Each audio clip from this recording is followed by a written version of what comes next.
ഈ വീട്ടിൽ നിന്ന് പോവേ? എങ്ങോട്ട്? എന്തിന്? ഏട്ട എന്നോട് ക്ഷമിക്കണം. സുധീഷ് എന്നയാളും ഞാനും 2 വർഷമായിട്ട് സ്നേഹത്തില. കല്യാണത്തിനുള്ള എല്ലാ പ്ലാനിങ്ങും സുധീഷ് നടത്തിയതാ. എന്നിട്ടിപ്പോ എന്നെ ചതിച്ച് വേറൊരു പെണ്ണിന്റെ കൂടെ പോകാനുള്ള ശ്രമത്തില. സമ്മതിക്കില്ല, ഞാൻ ചത്താലും സമ്മതിക്കില്ല. അതിന് നീ ഇപ്പൊ എന്താ ചെയ്യാൻ പോകുന്നു? നേരെ സുധീഷിന്റെ വീട്ടിലോട്ട് ചെല്ലാൻ പോവാ. ഇറക്കി വിടാൻ നോക്കിയ നാട്ടുകാരെ മുഴുവൻ വിളിച്ചു വരുത്തും ഞാൻ. എന്നിട്ട് അവരുടെയൊക്കെ മുന്നിൽ വെച്ച് സുധീഷിനെ കൊണ്ട് എന്റെ കഴുത്തിൽ താലി കെട്ടിക്കും. അതിനുള്ള തന്റെ ഇടമൊക്കെ ഏട്ടന്റെ ഈ അനിയത്തിക്കുണ്ട്. മോളെ, ചേട്ടൻ പറയുന്നൊന്ന് കേൾക്ക്. എടുത്തു ചാടി ഒന്നും ചെയ്യല്ല നീ. അച്ഛന്റെ സൽപ്പേരിന് കളങ്ങുണ്ടാക്കണൊന്നും നമ്മളായിട്ട് ചെയ്യരുത്. അച്ഛന്റെ സൽപ്പേര് നോക്കിയിരുന്നാലേ എന്റെ സൽപ്പേര് പോവും, എന്റെ ജീവിതവും പോവും. അതുകൊണ്ട് ഏട്ടൻ എന്നെ വെറുതെ വിട്. ഇപ്പൊ വേറെ ഒരു കാര്യം എന്റെ തലയിൽ കേറില്ല. മോളെ, ഏട്ടൻ നിന്നെ സഹായിക്ക, പക്ഷെ നീ എടുത്തു ചാടരുത്. ഞാൻ എടുത്ത് ചാടിക്കഴിഞ്ഞു. ഇനി അവിടെ ചെന്നേ വീഴൂ.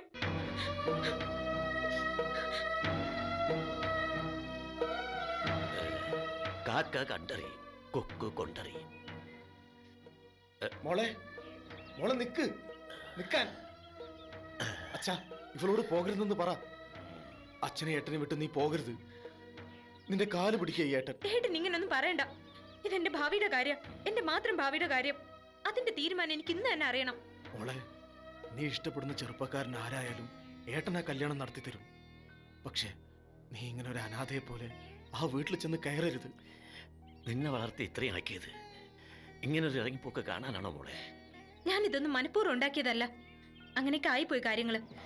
എനിക്കിനിപ്പോ പോയേ പറ്റൂ. അനുഗ്രഹിച്ചില്ലേലും അച്ഛനും ഏട്ടനും എന്നെ ശപിക്കരുത്. ഒരു ദിവസം, ഒരൊറ്റ ദിവസത്തെ സമയം എനിക്ക് താ. അയാളോട് സംസാരിച്ച് സത്യാവസ്ഥ അറിഞ്ഞ് നിന്റെ അടുത്തെത്തിക്കും ഏട്ടൻ അയാളെ. എന്റെ അനിയത്തെ ചതിച്ചിട്ട് ഒരുത്തിനും പിന്നെ ഈ ഭൂമിയിൽ വാഴാൻ ഏട്ടൻ അനുവദിക്കില്ല. എങ്കിൽ ഏട്ടൻ എന്റെ കൂടെ വാ. അന്ന് എസ് ഐയെ പൊക്കിയെടുത്ത് ജീപ്പിന്റെ മുകളിലിട്ട് ആ കരുത്ത് ഏട്ടന്റെ നെഞ്ചിൽ ഇപ്പോഴും ഉണ്ടെങ്കിൽ സുധീഷിനോട് ചോദിക്കാൻ എന്റെ കൂടെ വാ. മോനെ, ഒന്നല്ല 2 വട്ടം ആലോചിച്ചിട്ട് നീ ഇവളുടെ കൂടെ പോകാവൂ. നീ പോണത് ഒരു ബന്ധം ഉണ്ടാക്കാനാ, അല്ലാതെ വെട്ടിമുറിക്കാനല്ല. കൂട്ടിക്കെട്ടാൻ വേണ്ടത് ക്ഷമയും സഹകരണവും ഒക്കെയാണ്. ആ മനസ്സോടെയാണെങ്കിൽ മാത്രം നീ പോയാ മതി. അച്ഛനെന്താ എന്നെ എപ്പോഴും ഒരു ശത്രുവിനെ പോലെ കാണുന്നേ? സുധീഷ് എന്നെ തള്ളി പറഞ്ഞതല്ലേ? ജേട്ടൻ തലയും താഴ്ത്തി തിരിച്ചു പോരണമെന്നാണോ അച്ഛൻ പറയുന്നത്? അതെ, അത് തന്നെയാണ് ഞാൻ പറയുന്നത്. മോനെ ജയ, നീ ചെല്ല്. പക്ഷേ ഏച്ചു കിട്ടരുത്, അത് മുഴച്ചിരിക്കും. ചെല്ല്, ചെന്ന് അച്ഛന്റെ കാലിൽ തൊട്ട് അനുഗ്രഹം വാങ്ങും. ദൈവം നിന്നെ അനുഗ്രഹിക്കട്ടെ. ചെല്ല്.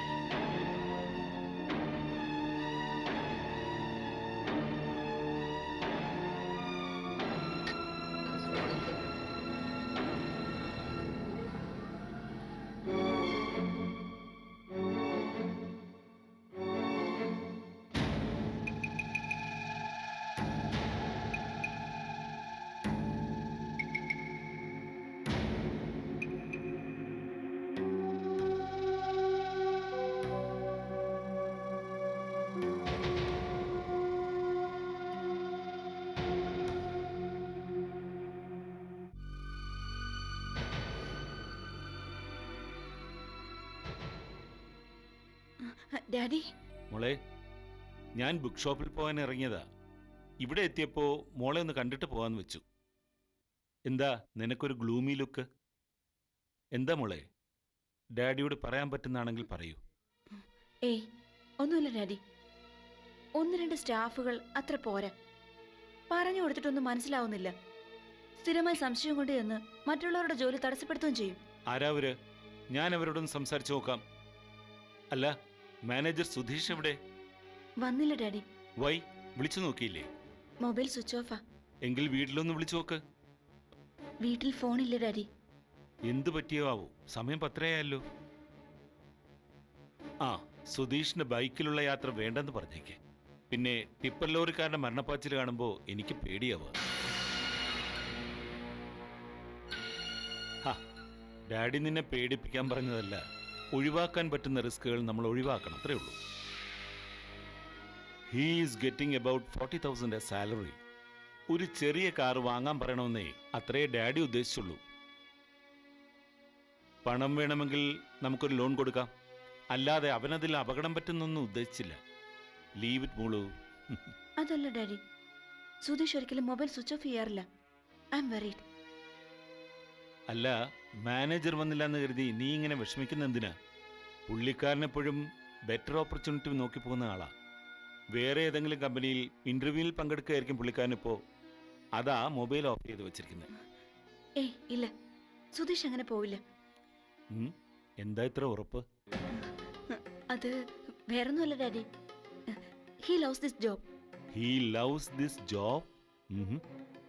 എങ്കിൽ ഒരിക്കലും സുധീഷ് പോവില്ല. അവൻ മിടുക്കനും നല്ലവനുമാ. ഐ ലൈക്ക് ഹിം മോളെ.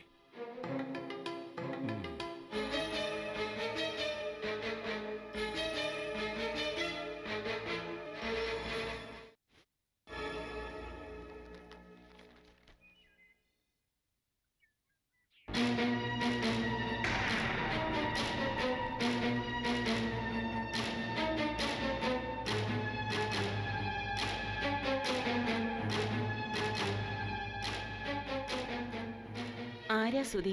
അമ്മയ്ക്കെന്നെ ഓർമ്മയില്ലേ? പറഞ്ഞു കൊടുത്തേ. എന്താ നിന്റെ ഉദ്ദേശം? ബാഗും ഒക്കെ എടുത്ത് എങ്ങോട്ടാ? വേറെ എങ്ങോട്ടാ സുധി ഞാൻ പോവണ്ടേ? എന്നെ കല്യാണം കഴിക്കാന്ന് വാക്ക് തന്ന ആളുടെ വീട്ടിലേക്കല്ലാതെ. വർഷ, കുട്ടിക്കളി വേണ്ട. ജയേട്ടൻ നിന്റെ കൂട്ട് നിൽക്കരുതായിരുന്നു. ഞാൻ പിന്നെ എന്തിനാ കൂട്ട് നിൽക്കേണ്ടത്? എന്റെ അനിയത്തി ആത്മഹത്യ ചെയ്യുന്നതിനോ? ആത്മഹത്യയോ? എന്തിന്? അതിനും മാത്രം എന്താ ഉണ്ടായത്? ഒന്നും ഉണ്ടായില്ലല്ലേ? എന്നെ ചതിച്ചില്ല സുധീഷ്? അയ്യോ എന്റെ ഈശ്വര, എന്താടാ ഞാൻ കേൾക്കുന്നേ? അമ്മ, ഒന്നും ഉണ്ടായിട്ടില്ല. ഞാൻ ഹോട്ടലിൽ ചെന്ന കാര്യമായിരിക്കും പറയുന്നത്. അതെ, അത് തന്നെ. അത് ചതിയല്ലേ? എനിക്ക് വിവാഹ വാഗ്ദാനം നൽകിയിട്ട് വേറൊരു പെണ്ണിന്റെ കൂടെ ഹോട്ടൽ മുറി കഴിയുന്നത് ചതിയല്ലാതെ പിന്നെ വേറെന്താ? ഇനി ഞാൻ ഈ വീട്ടിൽ സുധീഷിന്റെ ഭാര്യയായിട്ട് കഴിയും. ഒരു താലി വാങ്ങിക്കൊണ്ടുവന്ന് എന്റെ കഴുത്തി കെട്ടിത്താം. അങ്ങനെ നിന്റെ ഓരോ തോന്നലൊത്ത് തുള്ളാനൊന്നും എന്നെ കിട്ടും നീ പ്രതീക്ഷിക്കണ്ട. ഹോട്ടലിൽ വീണയോടൊപ്പം കഴിഞ്ഞു പോലും. സത്യം എന്താണെന്ന് നിന്നോട് ഞാൻ പറഞ്ഞല്ലേ? അത് വിശ്വസിക്കാൻ നിനക്ക് പറ്റുന്നില്ലെങ്കിൽ അതിന്റെ അർത്ഥം ജീവിതത്തിൽ ഒരിക്കലും നീ എന്നെ വിശ്വസിക്കില്ലെന്നാ. എന്നെ വഞ്ചിച്ച ആളെ ഞാൻ വിശ്വസിക്കണമെങ്കിൽ സ്നേഹവും സത്യസന്ധതയും തെളിയിക്കണം. അതിനാ എന്റെ കഴുത്തി താലി കെട്ടാൻ ഞാൻ പറഞ്ഞത്. ഇല്ല, ഇങ്ങനെയൊന്നും അല്ല എന്റെ മോന്റെ കല്യാണം നടക്കേണ്ടത്. ഇതൊന്നും സമ്മതിച്ചു കൊടുക്കരുത് മോനെ. പിന്നെ ഈ അമ്മയുടെ നെഞ്ചിൽ ജീവൻ ബാക്കി നിൽക്കില്ല. വേണ്ട, കുറെ ആയില്ലേ. ഇനിയിപ്പൊ ചെറുപ്പക്കാരായ ഞങ്ങൾ ജീവിക്കട്ടെ. വർഷ, എന്താ നീ പറഞ്ഞേ? എന്റെ അമ്മ മരിച്ചു പോട്ടെന്നോ? ഇറങ്ങി പോടി എന്റെ വീട്ടിൽ നിന്ന്. എന്റെ പെങ്ങളെ ചതിക്കാനാ നിന്റെ ഭാവമെങ്കിൽ ജയം പിന്നെ മേലും കീഴും നോക്കില്ല. വെട്ടിക്കൊന്ന് ഈ വീടിന് തീ വെക്കും ഞാൻ. എങ്കിൽ കൊല്ലേ. വെട്ടിക്കൊന്ന് ഞങ്ങളെ കൂടെ തീ വെക്കേ.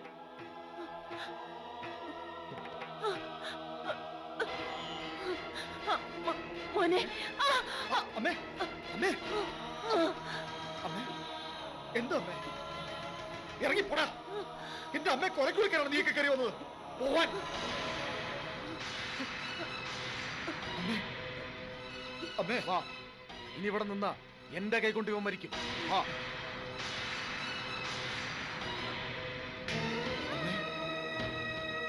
അമ്മേ, മോനെ, അമ്മേ, അമ്മേ, അമ്മേ.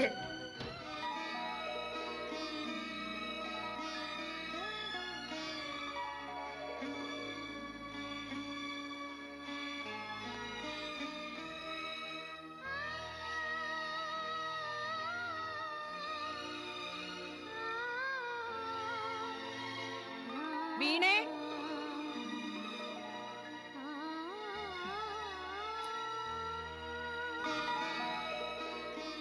വീണേ, എന്താ മമ്മി? അത് തന്നെയാ ഞാനും ചോദിക്കുന്നേ. എന്താ നിനക്കെന്ന്? ഇങ്ങോട്ട് താമസം മാറിയ പിന്നെ ഇതാ നിന്റെ മൂഡ്. എന്തു മൂട്? മുത്തശ്ശി കഥയിലെ ഗന്ധർവൻ കൂടിയതുപോലെ. വിളിച്ച അറിയില്ല, ആഹാരത്തിൽ ശ്രദ്ധയില്ല, പുതിയ പ്രോജക്റ്റുകളെ കുറിച്ച് ചിന്തയേ ഇല്ല. എന്താ നിനക്ക് പറ്റിയത്? ഗന്ധർവൻ കൂടിയത് തന്നെയായിരിക്കും. അല്ലാതെ എന്റെ കാര്യങ്ങൾക്ക് എന്തെങ്കിലും മാറ്റമുണ്ടെന്ന് എനിക്ക് തോന്നുന്നില്ല. നിനക്കെങ്ങനെ തോന്നാൻ? ഏതു നേരത്തും സ്വപ്നലോകത്തിലല്ലേ? ഓ എന്റെ മമ്മി, ഞാനിപ്പോ എന്താ വേണ്ടേ? ആഹാരത്തെ ശ്രദ്ധിച്ചുകൊണ്ട് പുതിയ പ്രോജക്റ്റിനെ കുറിച്ച് ആലോചിച്ചാൽ മാത്രം മതിയോ? തൽക്കാലം നമുക്ക് കല്യാണത്തെ കുറിച്ച് ആലോചിക്കാം, അതാ നല്ലത്. നിന്റെ ഇളയച്ചൻ വിളിച്ചിരുന്നു, അർജുനൻ. സ്റ്റേറ്റ്സിൽ പഠിച്ച പയ്യനാ. ഇവിടുത്തെ വി കെയർ ഹോസ്പിറ്റലിലെ ഡോക്ടറാ. രാഹുൽ എന്നോ മറ്റോ ആ പേര് പറഞ്ഞെന്നാ തോന്നുന്നേ. അവരോട് ഈ ഞായറാഴ്ച വരാനായിട്ട് പറയട്ടെ. എന്നെ പെണ്ണ് കാണാനോ? അല്ല, എന്നെ. ഇപ്പോ എനിക്ക് കല്യാണമൊന്നും ഇത് വേണ്ട. തന്നെയല്ലേ കഴിഞ്ഞ 3 വർഷമായിട്ട് പറഞ്ഞുകൊണ്ടിരിക്കുന്നേ. ഒടുവിൽ പറഞ്ഞു നാട്ടിലെത്തട്ടെ എന്ന്. എന്താ മമ്മയും മോളും കൂടെ ഒരു സായാഹ്ന യുദ്ധം? എന്തുപറ്റി മോളെ? നിന്റെ മമ്മി ഹിറ്റ്ലറുടെ ചേച്ചിയാകാൻ നോക്കുന്നു? ചേച്ചിയല്ല, ഹിറ്റ്ലറെ പഠിപ്പിക്കുന്ന ടീച്ചർ ആവാനാ നോക്കുന്നത്. അതെ, കല്യാണ കാര്യം പറയുമ്പോ അല്ലെങ്കിൽ നീ പലതും പറഞ്ഞിങ്ങനെ ഒഴിയുന്നുണ്ട്. ആഹാ, കല്യാണക്കാര്യമാണോ വിഷയം? ഇതാ ഞാനും അത് പറയാൻ തന്നെയാ വന്നത്. മോളിതൊന്ന് നോക്കി. നല്ല പയ്യൻ. അതിന് നിനക്കല്ലല്ലോ കല്യാണാലോചന, ഇവൾക്കല്ലേ? മോള് പറ, എങ്ങനെയുണ്ട് ഇയാൾ? ബോറാ ഡാഡി. എന്നാ പിന്നെ ബോറല്ലാത്ത ഒരുത്തനെ നീ തന്നെ കണ്ടുപിടിക്കേ. ഓക്കെ മമ്മി, ഞാൻ ശ്രമിക്കാം. ഏ ഏ? എന്താ ഈ കുട്ടിക്ക് പറ്റി? അത് തന്നെയാ ഞാനും അവളോട് ചോദിച്ചേ. പക്ഷെ എന്തോ അവൾ നമ്മളിൽ നിന്ന് എന്തോ മറയ്ക്കുന്നുണ്ട്. ഏയ്, എന്റെ മോള് സ്ട്രെയിറ്റ് ഫോർവേഡാ, എന്നെ പോലെ. എന്ന് വെച്ചാ ഞാൻ സ്ട്രെയിറ്റ് ഫോർവേഡ് അല്ലെന്ന് എന്ന് ഞാൻ പറഞ്ഞില്ലല്ലോ. പറയാതെ പറഞ്ഞു. എങ്കിൽ പറഞ്ഞു. നമ്മുടെ ജീവിതത്തിൽ പലപ്പോഴും പലതും നീ എന്നോട് മറച്ചു വച്ചിട്ടുണ്ട്. നിന്റെ സ്വാർത്ഥകൾക്കും സുഖങ്ങൾക്കും വേണ്ടി നീ ചെയ്ത കാര്യങ്ങൾ. അതൊക്കെ പിന്നൊരാൾ ഇൻവെസ്റ്റിഗേഷൻ നടത്തി കണ്ടുപിടിച്ചിട്ടുണ്ടല്ലോ. ഞാനൊരു മണ്ടനല്ലെന്ന് നിന്നെ മനസ്സിലാക്കിയാൻ വേണ്ടിയാ. എന്നിട്ട് എന്ത് കിട്ടി? നിന്നെക്കുറിച്ചുള്ള എന്റെ ധാരണകളൊക്കെ മാറി. നീ ഒരു പാവം നാട്ടുംപുറത്തുകാരി പെണ്ണാണെന്ന് കരുതിയ അച്ഛൻ നിന്നെക്കൊണ്ട് എന്നെ വിവാഹം കഴിപ്പിച്ചത്. എന്താ ഇപ്പൊ ഒന്നും വേണ്ടായിരുന്നു എന്ന് തോന്നുന്നുണ്ടോ? തോന്നിയിരുന്നെങ്കിൽ എന്നേ നമ്മൾ തമ്മിൽ വേർപെട്ടേനെ. എന്നെ വേദനിപ്പിക്കുന്ന എത്രയോ കാര്യങ്ങൾ നീ എന്നോട് ചെയ്തിട്ടുണ്ട്. അതിന്റെ മുള്ളുകളെല്ലാം എന്റെ മനസ്സിൽ ഇപ്പോഴും തറഞ്ഞിരിപ്പുണ്ട്. നമ്മൾ അധികം സംസാരിക്കാതിരിക്കുന്നതാ നല്ലത്. അതെ, പക്ഷേ എനിക്കൊരു റിക്വസ്റ്റ് ഉണ്ട്. എന്റെ മകൾ നിന്നെപ്പോലെ ആകരുത്. നീ അവളെ അങ്ങനെ ആക്കരുത്.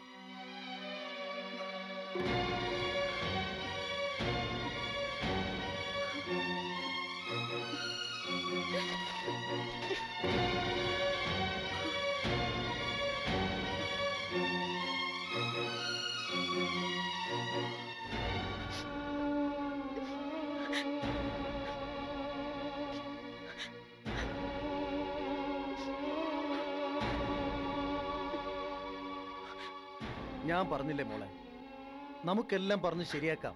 നീ ഇങ്ങനെ കരഞ്ഞ ഏട്ടനത് സഹിക്കാൻ പാടാ. എന്നാലും എന്റെ മുഖത്ത് നോക്കി ഇറങ്ങി പോവാൻ പറഞ്ഞില്ലേ സുധീഷ്? എന്നെ ചതിച്ച കൊല്ലും ഞാൻ. നിന്നെ അയാൾ ചതിച്ചിട്ടൊന്നുമില്ല. അമ്മ മോഹരസപ്പെട്ട് വീണപ്പം പെട്ടെന്നുള്ള ദേഷ്യത്തിന് അങ്ങനെയൊക്കെ പറഞ്ഞു പോയതായിരിക്കും. പിന്നെ നീയും അമ്മയുടെ മുന്നിൽ വെച്ച് പറയാൻ പാടില്ലാത്തൊക്കെ പറഞ്ഞില്ലേ? ഞാൻ പിന്നെ എന്താ വേണ്ടത്? എന്റെ കാര്യങ്ങൾ ഞാൻ തന്നെ പറയണ്ടേ? സുധീഷ് വേറൊരു പെണ്ണിന്റെ പുറകെ പോകുന്നത് ഞാൻ പിന്നെ നോക്കി നിൽക്കണോ ഏട്ടാ? എന്നല്ല മോളെ, നമ്മൾ രണ്ടുപേരും അവിടെ ചെന്ന് കാണിച്ചത് ശരിയായില്ല എന്നാ ഇപ്പൊ എനിക്ക് തോന്നുന്നത്. സ്നേഹം കൊണ്ട് സാധിക്കേണ്ടത് ഭീഷണിപ്പെടുത്തി സാധിക്കാനാ ഞാനും നീയും ശ്രമിച്ചത്.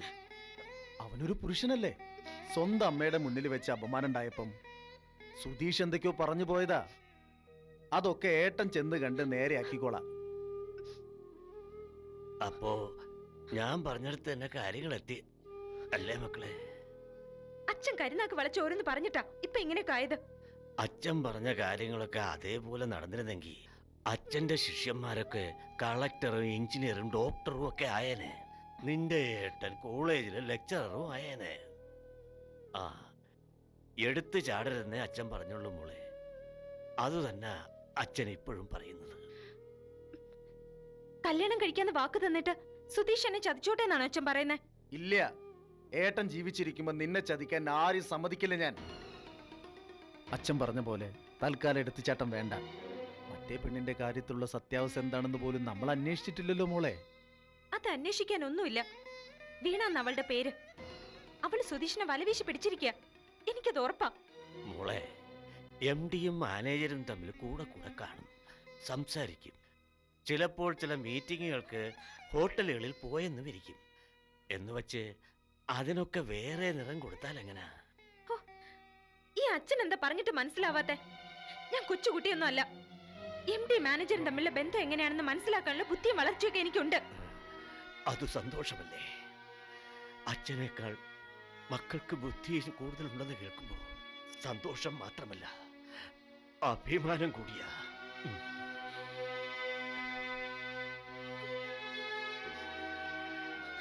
മോളെ, ഒക്കെ ഏട്ടൻ നോക്കിക്കോളാം. നീ ഇതൊക്കെ മനസ്സിലിട്ട് നടന്ന് പഠിത്തത്തെ ശ്രദ്ധയില്ലാതെ ആവരുത്. നിന്നെ ഒരു എഞ്ചിനീയർ ആക്കാനാ ഏട്ടൻ ഈ പെടാപാടൊക്കെ പെടുന്നത്. എനിക്കിപ്പോ പഠിത്തത്തെക്കാൾ പ്രധാനം എന്റെ സുധീഷനെ ഉപേക്ഷിച്ച് ഞാൻ പിന്നെ ജീവിച്ചിരിക്കില്ല ഏട്ടാ. അങ്ങനെയൊന്നും പറയല്ലേ നീ. സുധീഷ് നിന്നെ ഉപേക്ഷിക്കില്ല. അയാളെ കൊണ്ട് നിന്നെ കല്യാണം കഴിപ്പിക്കേട്ടൻ.